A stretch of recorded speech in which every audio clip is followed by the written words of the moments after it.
Skampa dhe Radio Elsion. Kam nderin të kem ftuar në studio kryetarin e Bashkisë CERIK, zotin Servet Dusha. Zoti Dusha, mirë se erdhët.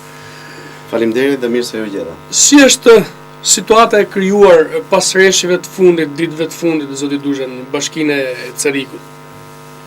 Mas qirave të rënë, natën e 31 janarit duke dhirë një shkurti, u kriju një situatë e vështirë për shkak të vërshimit të ujrave, kryesisht të lumit Shkumbin apo të kanalit të ujrave që vijnë nga kanali Naum Panxhit dhe pati përmbytje kryesisht të një sipërfaqe të tokave në afërsi të lagjes nr. 3 në Ferm, ku problematika vinte edhe si pasojë mos funksionimit të kanaleve kulluese, gjë që bëri që uji të vërshojë dhe të përmbysi tokat përreth.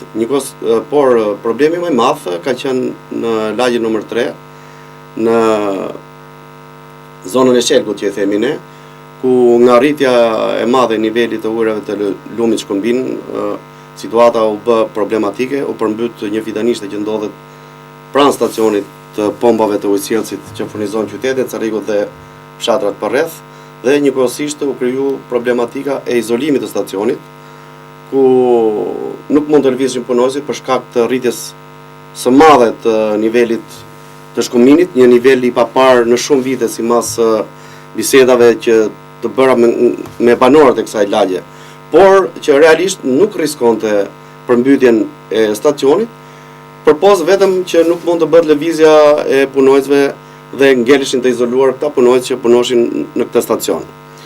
Menjëherë, në mëngjesin e datës 1 shkurt, u mblodh shtabi i emergjencës pranë Bashkisë së CERIK-ut, u ndorën në terren me gjithë punonjësit dhe u verifikuar situata për të gjetur problematikat shqetësuese që vëreshin nga këto shira të rëna në sasi shumë të mëdha.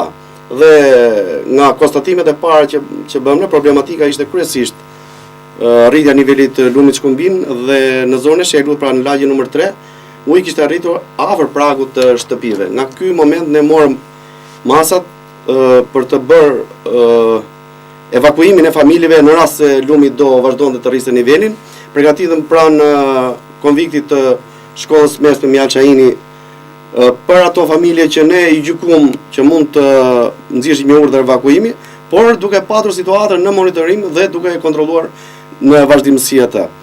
Një problematikë që ne e ndogjëm me shumë vëmendje ka qenë edhe ndjekja e sigurisë së digës, një liçeni që ne kemi ne në lagjen nr. 3 Ferm, për të parë se nga sasia e madhe e rreshjeve të shiut mund të përmbytesh diga dhe mund të çash dhe mund të sillte probleme. Por nga kontrolli i situatës rezultoi që vetëm rritje të nivelit të ujrave, por që nuk pati rrezikshmëri për çarjen e digës apo për sjell pasojë të tjera ke banorët. Ju thatë, zoti Dusha, që ka pasur probleme qytetit CERIK. Si ka qenë mbështetja e strukturave të emergjencave civile, pasi është mbledhur shtabi i emergjencës civile në drejtimin e zotit Kamami, prefektit Kamami dje? Pa diskutim, ne kemi pasur bashkëpunim me shtabin e emergjencave të ngritur pranë prefekturës së qarkut e Elbasan. Njëkohësisht në terren në qytetin e CERIK-ut kanë qenë përfaqësues nga bordi i kollimit, nga përfaqësues nga prefektura, gjithashtu kemi pas edhe përfaqësues nga ndërmarrja e ujësjellësit fshat për shkak të problematikës krijuar nga përmbytja, jo nga përmbytja, por nga rritja e nivelit të ujit Shkumbin dhe bllokimi i punonjësve në stacionin e pompave, gjë që u bë një shqetësim për shkak se ata nuk mund të lëvizin dhe punëtorët po ngelçin gati prej 24 orësh pa u ndru, kështu që morën masa në bashkëpunim pra ujësjellës, bord kollimi dhe Bashkia e CERIK-ut, u gjet një varg për të bërë ndrimin e turneve të punonjësve dhe njëkohësisht për të garantuar edhe lëvizjen e tyre në turne apo për t'i çuar ushqim. Por lajmi i mirë ishte që nga gjithë kjo përmbytje e madhe që ndodhi, pra nga data 31 janar në të gdhirë të datës 1 shkurt, ishte që nuk patëm dëme në njerëz apo rrezikimin e jetës së tyre. Zoti Dusha, sipas shërbimit sinoptik ushtarak shqiptar, flitet që nga nata e sotme, pra në të gdhirë të mërkurës do të ketë rreshje të dendëra shiu. Në rast se do të vazhdojnë të ketë rreshje të dendëra shiu, duke pasur parasysh situatën në cilën jemi, mendoni se rrezikohet kjo lagje dhe shtëpitë që janë, por edhe stacioni i pompimit?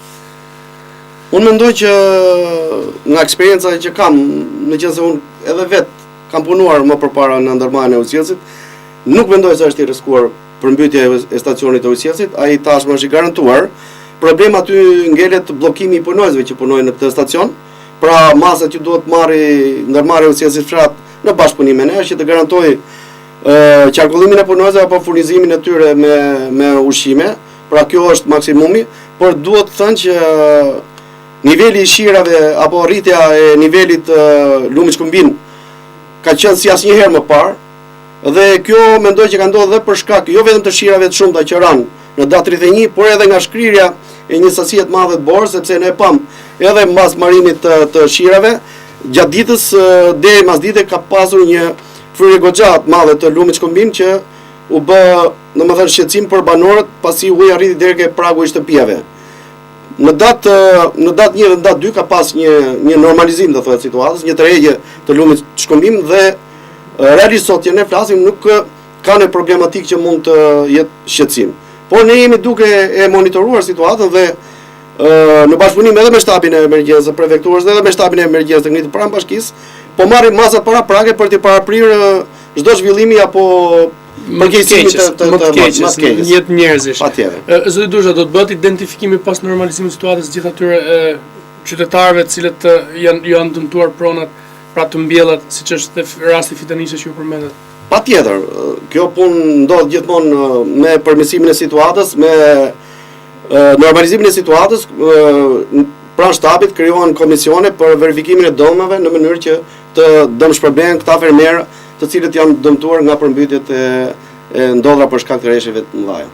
Unë ju falenderoj zoti Dusha, ju uroj punë mbarë dhe shpresojmë që moti të jetë të vej dorën në zemër, kur i thënë edhe zoti. Faleminderit juve dhe me shpresën që situata të normalizohet. Falenderoj për kryetarin e bashkisë Erik zotin Servet Dusha për praninë e tij në studio këtu në Mirëmëngjes Elbasan, i cili na njohë me situatën e krijuar pas rreshjeve të fundit pra në qytetin e Cerrikut dhe në disa lagje të këtij qyteti. Së bashku do të takohemi pas pak, ku i ftuar do të jetë kreu i alpinizmit Elbasan zoti Artur Guni.